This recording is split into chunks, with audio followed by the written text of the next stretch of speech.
खबरों में आगे बढ़ेंगे। कोरोना के मामले उत्तराखंड में भी तेजी के साथ बढ़ रहे हैं। ऐसे में अगर बात की जाए पिछले 24 घंटे की, तो 109 कोरोना के नए मामले सामने आए, जबकि 2 लोगों ने कोरोना की वजह से अपनी जान गंवा दी।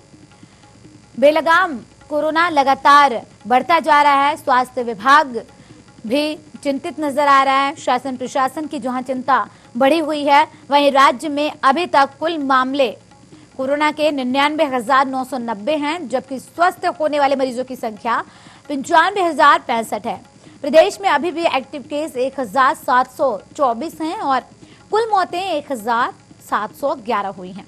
कोरोना के आंकड़ों को जिलेवार देखें तो सबसे ज्यादा मामले देहरादून में 57 सामने आए। इसके बाद हरिद्वार में 44, नैनीताल में 6, उत्तरकाशी में 3, अल्मोड़ा, पौड़ी और पिथौरागढ़ में एक एक मरीज सामने आए। यानी कि कुल मिलाकर तेजी के साथ मामले बढ़ रहे हैं कोरोना के। अधिक जानकारी के साथ संवाददाता आसिफ रामनगर से जुड़ गए हैं। आसिफ, अगर रामनगर की बात की जाए, वहां पर लगभग कितने मामले सामने आए हैं, किस तरह की तैयारी आपको दिखाई दे रही है प्रशासन की?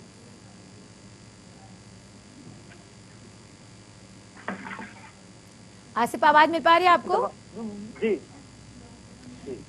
आवाज आ रही है। किस तरीके की तैयारी देखी जा रही है स्वास्थ्य विभाग की तरफ से, प्रशासन की तरफ से, क्योंकि तेजी के साथ मामले बढ़ रहे हैं?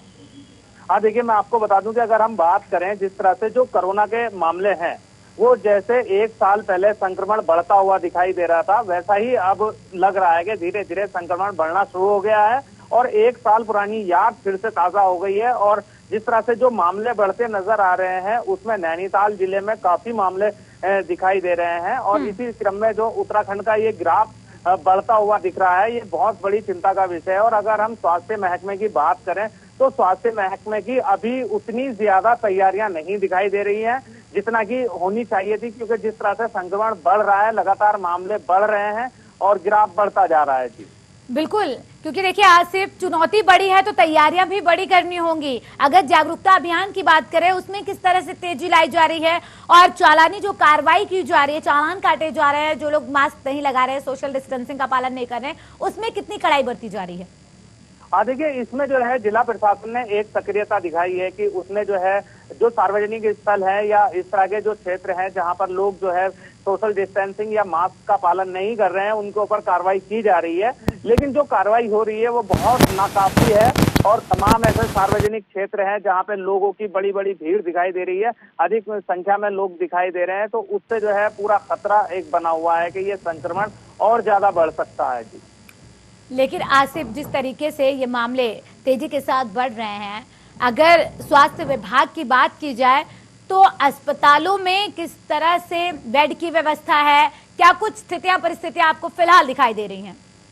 देखिए, फिलहाल तो थोड़ी बहुत स्थिति बना रखी है, थोड़ा बहुत जो है इंतजाम प्रशासन के पास है और स्वास्थ्य महकमा उसमें लगातार कोशिश कर रहा है कि इसको और बड़ा किया जाए, बड़े इंतजाम किए जाए। और इसी के क्रम में जो पुलिस का भी एक सहयोग लिया जा रहा है कि तमाम ऐसे इलाके हैं जहां पे लोग सोशल डिस्टेंसिंग का पालन नहीं कर रहे, तो वहां पर भी पुलिस की कार्रवाई होती नजर आ रही है। बिल्कुल आसिफ, आपके पास लौटेंगे। इस बीच हरिद्वार से मयूर सैनी जुड़ गए हैं संवाददाता। मयूर, अगर हरिद्वार की बात की जाए, क्योंकि देखिए कुंभ का आयोजन भी होना है, ऐसे में कोरोना को लेकर किस तरह से सख्ती बरती जा रही है, क्योंकि चुनौती यहाँ पर दोहरी है? अगर हम जमनगरी हरिद्वार की बात करें तो हरिद्वार में क्योंकि 2021 में महाकुंभ की शुरुआत हो चुकी है और आगामी 1 अप्रैल से लेकर 30 अप्रैल तक जो है 4 शाही स्नान यहाँ पर होने हैं और पहला शाही स्नान जो है वो 12 अप्रैल को है। तो साफ तौर से अगर देखा जाए तो अभी कोरोना, क्योंकि मार्च के महीने में कोरोना आया था और भयंकर तरीके से लॉकडाउन भी लगा था, लेकिन सबसे बड़ी चुनौती जो है जो कोरोना है फिर लगातार बढ़ रहा है। क्योंकि अगर पूरे देश की बात करें तो महाराष्ट्र के बाद जो है लगातार तमाम राज्यों में बढ़ रहा है। अगर उत्तराखंड की बात करें तो उत्तराखंड में भी लगातार जो है कोरोना बढ़ रहा है। हरिद्वार में भी लगातार जो है 40 केस के लगभग आसपास आ गए हैं। अब जितने भी जो जिलाधिकारी हैं सी रविशंकर, उन्होंने साफ तौर से लगातार अधिकारियों के साथ बैठक ले रहे हैं, स्वास्थ्य विभाग के साथ बैठक ले रहे हैं, क्योंकि कुंभ के अलावा जो जिले में लगातार जो संक्रमण फैल रहा है वो ना फैले, दोबारा से कंटेनमेंट जोन लगाने की बात की जा रही है। लेकिन जिस तरीके से, क्योंकि सबसे बड़ी कुंभ की अगर हम देखा जाए तो कुंभ कराना एक बड़ी चुनौती है और क्योंकि आगामी जो 12 अप्रैल को लाखों की तादाद में जो श्रद्धालु धर्मनगरी हरिद्वार पहुंच सकते हैं, तो ऐसे में अगर संक्रमण न फैले उसको देखते हुए जो है जिला प्रशासन, मेला प्रशासन ने कमर अभी से कस ली है। और उनका साफ तौर से ये कहना है कि क्योंकि RT-PCR और या कोविड-19 की रिपोर्ट लाने के बाद ही उनकी जो है यहाँ पर एंट्री बिल्कुल होगी। मयूर, अगर अस्पतालों में स्वास्थ्य सुविधाओं की बात की जाए, किस तरह की सुविधाएं आपको फिलहाल दिखाई दे रही हैं और मौजूदा समय में किस तरीके से हालात होने चाहिए उसको लेकर जानकारी?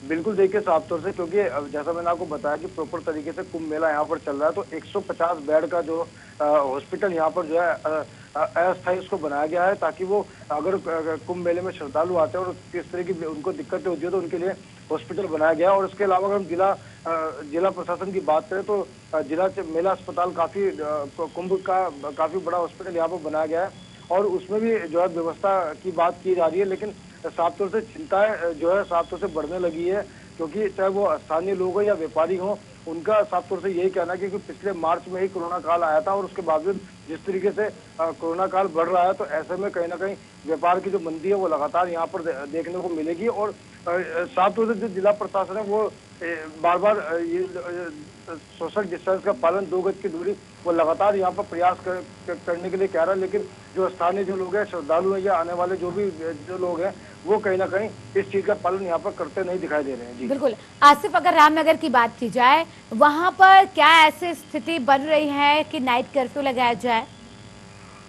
देखिए, जहां तक हम बात करें रामनगर या नैनीताल की, तो यहाँ पे बहुत ज्यादा पर्यटक आते हैं और ये एक पर्यटन स्थल है।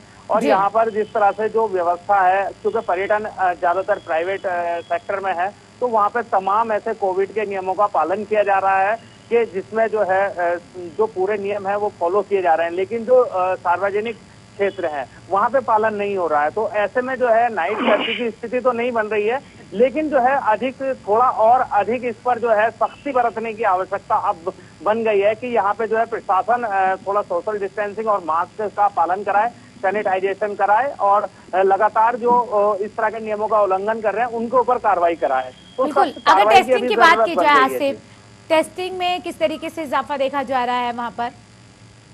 हाँ देखिए, टेस्टिंग की अगर हम बात करें तो इसमें जो टेस्टिंग की प्रक्रिया है वो भी अभी थोड़ी स्लो है, उसमें भी और अधिक अगर बढ़ावा किया जाए तो काफी ठीक रहेगा। क्योंकि जो बाहर से आने वाले सैलानी हैं वो ज्यादातर अपनी रिपोर्ट्स करा के भी आ रहे हैं और कुछ यहाँ पर भी करा रहे हैं। इसके साथ ही वो तमाम कोविड के नियमों का पालन कर रहे हैं, तो वो एक अच्छी बात है। लेकिन इसमें जो है जिला प्रशासन और जो स्वास्थ्य महकमा है उसको अब थोड़ी सख्ती की जरूरत पड़ेगी और अधिक से अधिक जो है जो RT-PCR टेस्ट है या जो अन्य टेस्ट हैं उनके लिए जो है आगे बढ़ानी होगी। यानी कि ना सिर्फ लोगों की लापरवाही बल्कि जो नया स्ट्रेन आया है वो भी तेजी के साथ बढ़ रहा है, जैसा कि डॉक्टरों ने पहले ही चिंता जाहिर की थी। ठीक है, आपके पास लौटेंगे। मयूर, हरिद्वार की बात की जाए, क्योंकि यहाँ पर दोहरी चुनौती इसलिए भी है क्योंकि कुंभ का आयोजन हो रहा है और दूसरी सबसे बड़ी बात यह कि RT-PCR की जो रिपोर्ट होगी नेगेटिव कोरोना की, तभी आप जा सकते हैं कुंभ में। अगर आपके पास नेगेटिव रिपोर्ट नहीं है तो आपको प्रवेश नहीं मिलेगा। ऐसे में क्या वहां पर ऐसी सुविधाएं जिससे RT-PCR टेस्ट किए जा सकें और उसमें इजाफा किया जा रहा हो? बिल्कुल देखिए साफ तौर से, क्योंकि मैंने आपको बताया कि कुंभ यहाँ पर चल रहा है, भव्य कुंभ बनाने की तैयारी भी जो है जिला प्रशासन, मेला प्रशासन ने पहले से कर ली थी। और अगर हम पूर्व मुख्यमंत्री की बात करें तो त्रिवेंद्र सिंह रावत ने साफ तौर से ये कहा था कि केंद्र सरकार की जो गाइडलाइन है उनको पालन किया जाए। लेकिन जब वर्तमान में मुख्यमंत्री बने तीरथ सिंह रावत, उनका साफ तौर से कहना था कि 12 साल में एक बार कुंभ आता है तो आने वाले जो श्रद्धालु है वो आप आए यहाँ पर और गंगा में स्नान करें। लेकिन जिस तरह से कोविड का मामला चल रहा था उसको देखते हुए जो हाई कोर्ट ने एक आदेश दिया है कि जो भी जो श्रद्धालु यहाँ पर आएगा बिना कोविड-19 की रिपोर्ट के बगैर यहाँ पर नहीं आ पाएगा। उसके बावजूद अगर हम बात करें तो अभी हाल में मुख्य सचिव यहाँ पर ओम प्रकाश सिंह यहाँ पर पहुंचे थे। उन्होंने पूरा तमाम अधिकारियों के साथ बैठक ली, चाहे वो स्वास्थ्य विभाग के कर्मचारी थे, चाहे मेला विभाग के कर्मचारी अधिकारी थे। उन्होंने साफ तौर से कहा कि जितने भी यहाँ पर श्रद्धालु आएंगे व्यवस्था उनके लिए पूरी की जाए और जितने भी अगर यहाँ पर श्रद्धालु गंगा में स्नान करने के लिए आते हैं उनके लिए RT-PCR की टेस्ट जरूरी है और 72 घंटे पहले अपनी रिपोर्ट लाएं, अन्यथा उनकी यहाँ पर एंट्री नहीं होगी। क्योंकि ये हाईकोर्ट का आदेश है, क्योंकि साफ तौर से जिस तरह से पूरे देश में यहाँ पर संक्रमण फैल रहा है कोरोना का, तो ऐसे में क्योंकि कुंभ है और कुंभ में लाखों की तादाद में श्रद्धालु एक ही दिन के गंगा में स्नान करने के लिए आते हैं, तो ऐसे में अगर संक्रमण फैला तो कहीं ना कहीं बड़ा नुकसान यहाँ पर हो सकता है। तो उसको देखते हुए जो है और भारी संख्या में लोग संक्रमित भी हो सकते हैं मयूर, अगर जरा से भी लापरवाही बरती गई तो। बिल्कुल देखिए साफ तौर से मैंने आपसे वही बताया कि क्योंकि 12 साल में कुंभ आता है, क्योंकि आगामी 4 शाही स्नान है, 12 अप्रैल को पहला स्नान है। अगर ऐसे में लाखों की तादाद में श्रद्धालु आ जाते हैं और कोई भी उसमें एक संक्रमण पाया गया तो कहीं ना कहीं बड़ा नुकसान मेला प्रशासन, जिला प्रशासन को हो जाएगा। और उसके बावजूद जो है साफ तौर से इसलिए जो है जो मुख्य सचिव यहाँ पर आए थे उन्होंने साफ तौर से ये कहा कि जितने भी श्रद्धालु यहाँ से बाहर से आने वाले हैं या कुंभ मेला के अंदर जितने श्रद्धालु आएंगे वो अपना RT-PCR टेस्ट 72 घंटे पहले आएंगे तो उन्हीं को यहाँ पर हरिद्वार में एंट्री मिलेगी। और साफ तौर से उन्होंने जितने भी जो हमारे बॉर्डर पड़ते हैं वो श्यामपुर का बॉर्डर हो, भगवानपुर का बॉर्डर हो या नारसन का बॉर्डर हो, वहां पर उन्होंने टेस्टिंग की प्रक्रिया अभी से शुरू कर दी है कि जितने भी जो श्रद्धालु आएंगे उनकी बकायदा टेस्टिंग होने के बाद ही उनको एंट्री मिलेगी। तो साफ तौर से हालांकि मेला प्रशासन जरूर दावा कर रहा है कि तमाम जो श्रद्धालु के लिए व्यवस्था की जा रही है, लेकिन साफ तौर से क्योंकि मेले को देखते हुए, कोरोना संक्रमण को देखते हुए जो है जिला प्रशासन, मेला प्रशासन ने कमर जरूर कहीं ना कस ली है। जी शुक्रिया आप दोनों का तमाम जानकारी के लिए।